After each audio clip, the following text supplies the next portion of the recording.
بسم اللہ الرحمن الرحیم. ڈیئر لسنرز، السلام علیکم. ہمارا آج کا ٹاپک ہے آبجیکٹیو ریزولوشن، قرارداد مقاصد. کل کے لیکچر میں نے آپ کو بتایا کہ پاکستان بننے کے فوراً بعد ابھی پاکستان کے لیے کوئی ایسا کانسٹیٹیوشن موجود نہیں تھا جس کی بنیاد پر پاکستان کو چلایا جاتا، اور کسی بھی ریاست کے انتظام و انصرام کے لیے قاعدے، قوانین، پرنسپل ہونا بہت ضروری ہیں جن کو کانسٹیٹیوشن یا آئین کا نام دیا جاتا ہے. اسی لیے فوری طور پر قائد اعظم محمد علی جناح نے 1935 کا ایکٹ جو کہ برٹش نے انڈیا میں نافذ کیا، اس میں مناسب تبدیلیاں کر کے اس کو ملک میں رائج کر دیا تاکہ ملک کی آئین سازی کی ضروریات کو ٹیمپریریلی پورا کیا جا سکے. قائد اعظم محمد علی جناح 11 سپٹمبر 1948 کو وفات پا گئے. اسی لیے 12 مارچ 1949 کو اس وقت کے وزیر اعظم نواب زادہ لیاقت علی خان نے قانون ساز ادارے یعنی کانسٹیٹیوشن اسمبلی میں ایک ریزولوشن پیش کی جس میں ان تمام پوائنٹس کی نشاندہی کی گئی جس کے مطابق مستقبل میں پاکستان کا دستور بنایا جائے گا. قومی اسمبلی نے اس قرارداد کو میجورٹی کے ساتھ منظور کر لیا. اس قرارداد کو قرارداد مقاصد کے نام سے جانا جاتا ہے جسے ہم آبجیکٹیو ریزولوشن بھی کہتے ہیں.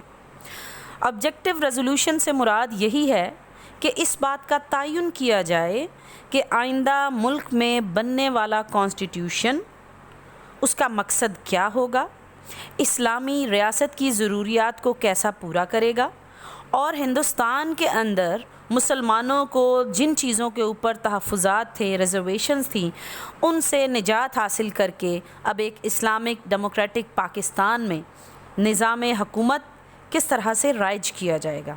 اسی لیے اسے قرارداد مقاصد کہا جاتا ہے. 5 دن اس پر ڈیبیٹ ہوئی اسمبلی میں. 5 دن بھرپور ڈسکشن کے بعد بالآخر اسے منظور کر لیا گیا.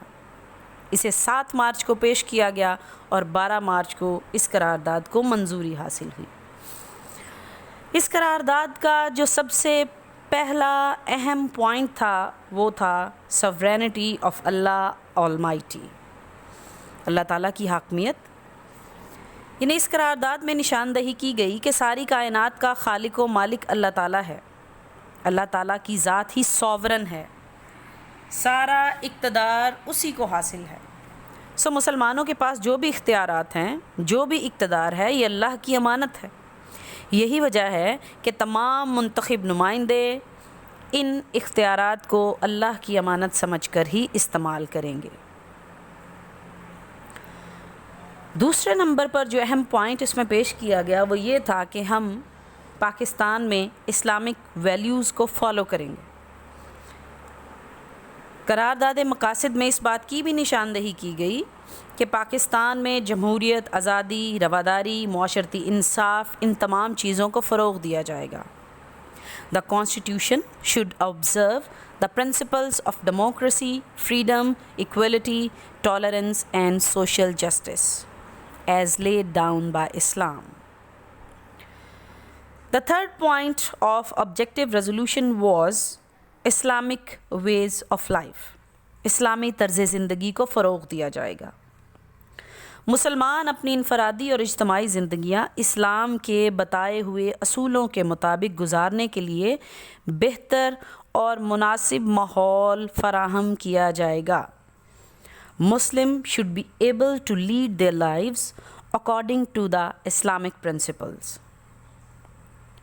اس قرارداد کا ایک بہت اہم نقطہ پروٹیکشن آف مائنورٹیز تھا، کیونکہ جب پاکستان بنا تو بہت سارے مائنورٹی گروپس نے اس خوف میں آ کر یہاں سے مائیگریٹ کرنا شروع کر دیا کہ ایک اسلامی ریاست میں اقلیتوں کے حقوق کا تحفظ کیا جائے گا یا نہیں کیا جائے گا، اس بات کی فی الحال کوئی گارنٹی نہیں تھی.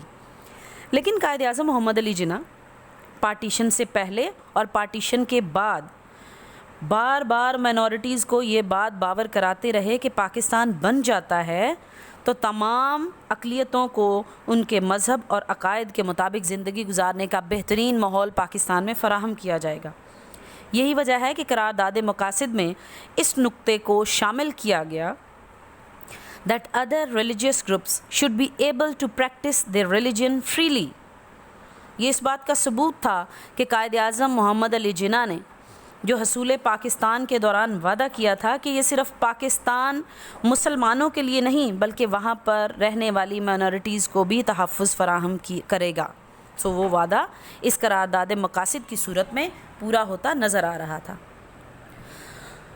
نیکسٹ پوائنٹ، بنیادی حقوق کی فراہمی، پروویژن آف فنڈامنٹل رائٹس۔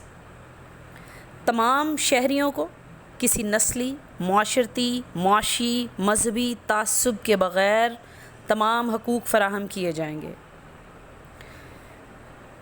یعنی سٹیزن آف پاکستان کو وداؤٹ اینی بائزڈ ایٹیچیوڈ ہر طرح کے سوشل، اکنامک اور ریلیجیس رائٹ حاصل ہوں گے۔ اس کے علاوہ جو حکومت کا طرز عمل ہے، جو طرز حکومت ہے، وہ فیڈرل فارم ہوگا۔ قرارداد مقاصد میں اس بات کی بھی نشاندہی کی گئی کہ جو حکومتی نظام ہے وہ وفاقی طرز حکومت کے اکارڈنگلی چلایا جائے گا۔ نیکسٹ پوائنٹ جو اس قرارداد کا حصہ تھا وہ تھا پسماندہ علاقوں کی ترقی، ڈیولپمنٹ آف بیکورڈ ایریاز۔ قرارداد مقاصد میں اس بات کا بھی اعادہ کیا گیا کہ وہ علاقے پاکستان کے جو پسماندہ ہیں، بیکورڈ ہیں، ان کو ڈیولپڈ ایریا کے برابر لانے کی کوشش کی جائے گی۔ اگلا اہم نقطہ عدلیہ کی آزادی یعنی انڈیپینڈنس آف جوڈیشری تھا۔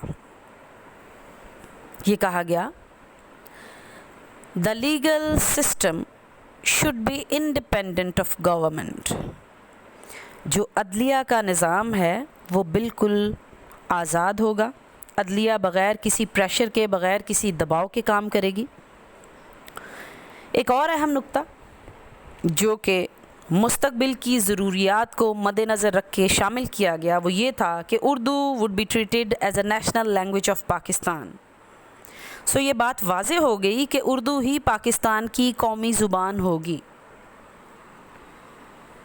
قرارداد مقاصد کی امپورٹنس کی اگر ہم بات کریں تو قرارداد مقاصد پاکستان کا پہلا باقاعدہ ایک ریٹن ڈاکومنٹ تھا جس کے بعد پورے پاکستان کے لوگوں میں اس بات کا اطمینان پایا گیا کہ اب دستور سازی کے اندر ان تمام بنیادی نکات کو شامل کیا جائے گا اور یہ تمام پوائنٹس کسی بھی دستور کے لیے ہونا، پاکستان جیسے ملک میں کسی بھی دستور کے لیے ہونا بہت لازمی تھے، جہاں پر 97% مسلمز کے ساتھ ساتھ 3% منورٹیز بھی موجود تھیں۔